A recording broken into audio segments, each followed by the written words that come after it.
Page খোলার প্রথম দিকে যে ভুলের কারণে ভিউজ হয় না বা যে ভুলটা আমি করছি আজকে আপনাদের কাছে সেটাই শেয়ার করব। তো নমস্কার, মল্লিকা ডেইলি লাইভে সবাইকে স্বাগতম। কে কোথা থেকে আমার ভিডিওটা দেখছেন, ভালো লাগলে ভিডিওটি একটি কমেন্ট করে রাখবেন, আর যদি ভালো লাগে তাহলে আরেকটু ফেসবুকে একটা ফলো দিয়ে রাখবেন, আর যদি ইউটিউব থেকে দেখে থাকেন তাহলে ইউটিউবটা একটা সাবস্ক্রাইব করে রাখবেন।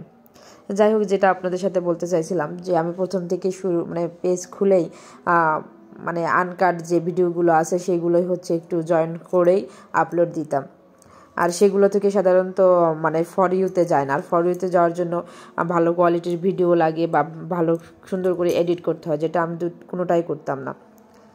আমি শুধু ভিডিও করে সেখান থেকেই সুন্দর করে ইনশট বা ক্যাপকাট দিয়ে যেগুলোর লোগো আমি রিমুভ করতাম না। আর সবচেয়ে প্রধান শর্ত হচ্ছে যেটা থেকে ভিডিও এডিট করেন না কেন, যে সেটার যে লোগোটা আছে সেটা অবশ্যই রিমুভ করে দিতে হবে।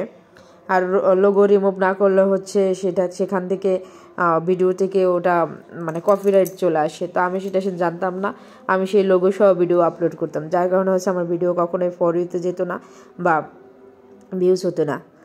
তো এখন জানার পরে হচ্ছে যখন আমি এইগুলো নিয়ে কাজ করতে শুরু করলাম তখন থেকে দেখি আমার মোটেও ভিউজ হয় না, কারণ আমি ওই ক্যাটাগরিতে ভিডিও আপলোড দিতে দিতে ওই পেজে হচ্ছে ওই ক্যাটাগরি চলে গেছে, যার কারণে হচ্ছে নতুন করে অন্য ক্যাটাগরিতে নিতে অনেক টাইম লাগে।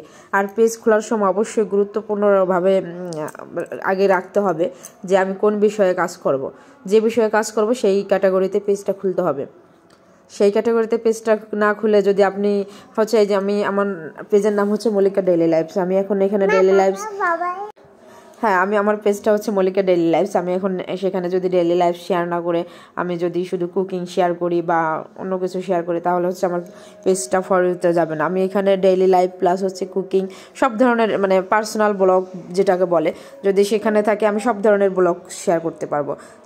কিন্তু আমার তখন ছিল আমাদের সংসার আমাদের স্বপ্ন এই ধরনের আমার পেজের নাম ছিল, যার কারণে সবচেয়ে বড় মিস্টেকটা হয়েছে ওইখানে যদি আমি এখন যে আমার মল্লিকা ডেইলি লাইফ আছে এটা যদি আগে থেকেই দেওয়া থাকতো তাহলে আমার এই প্রবলেমগুলো হতো না।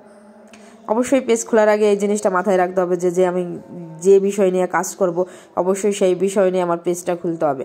আমি কাজ যদি এখন কেউ আছে শপিং ব্লগ দেয়, সে সব ধরনের ব্লগ দেওয়া যাবে, শুধু ডেইলি লাইফ বা পার্সোনাল ব্লগ দিয়ে কেউ পেজ খোলে, কিন্তু যে কোনো একটা নাম দিয়ে আমি সব ধরনের ভিডিও আপলোড করলাম তাতে ভিডিওগুলো ফলো হতে যাবে না বা ভিডিওর ভিউজগুলো আসবে না। এই জন্য যে ক্যাটাগরির ভিডিও আমি করি না কেন সেই ক্যাটাগরি নাম সিলেক্ট করতে হবে। এটা সবচেয়ে পেজ খোলার সবচেয়ে গুরুত্বপূর্ণ বিষয় এটা। আর মানুষ সবাই প্রথম দিকটা এই মিস্টেকটাই সবাই করে, আমিও করছি, যাতে আমার আপনারা যারা আছে আমাকে ফলো করেন বা আমার ভিডিও দেখেন তারা যাতে এই মিস্টেকগুলো না করেন সেই জন্য আজকের আমার ভিডিওটা মেকিং করা। যাই হোক, আপনারা অবশ্যই অনেকেই অভিজ্ঞতা আছেন বা এর চেয়ে কোনো ভুল করেছি কিনা সেটা যদি আপনারা দেখে থাকেন অবশ্যই আমাকে জানাবেন। আর আমিও যদি কোনো গুরুত্বপূর্ণ টপিক জানতে পারি আপনাদের সাথে আমি ব্লগের মাধ্যমে বা কোনো কিছুর মাধ্যমে আপনাদের সাথে শেয়ার করব। আরও কিছু গুরুত্বপূর্ণ ভুল আমরা যেগুলো করে থাকি সেগুলো পেজ খুলেই দুই একটা ভিডিও আপলোড করে তারপরে অনেক দিন পেজে কোনো খোঁজ খবর না নেওয়া, পেজ একবারে রিচ কমে যায়, এঙ্গেজমেন্ট ডাউন হয়ে যায়। এটা আসলে সবচেয়ে পেজের জন্য খুবই ক্ষতিকারক। এটা সবসময় মাথায় রাখতে হবে যে আমি পেজ খুলে সবসময় নিয়মিত কাজ করুন। সবাই ভালো থাকবেন, আর ভিডিওটা ভালো লাগলে শেয়ার করে দিবেন।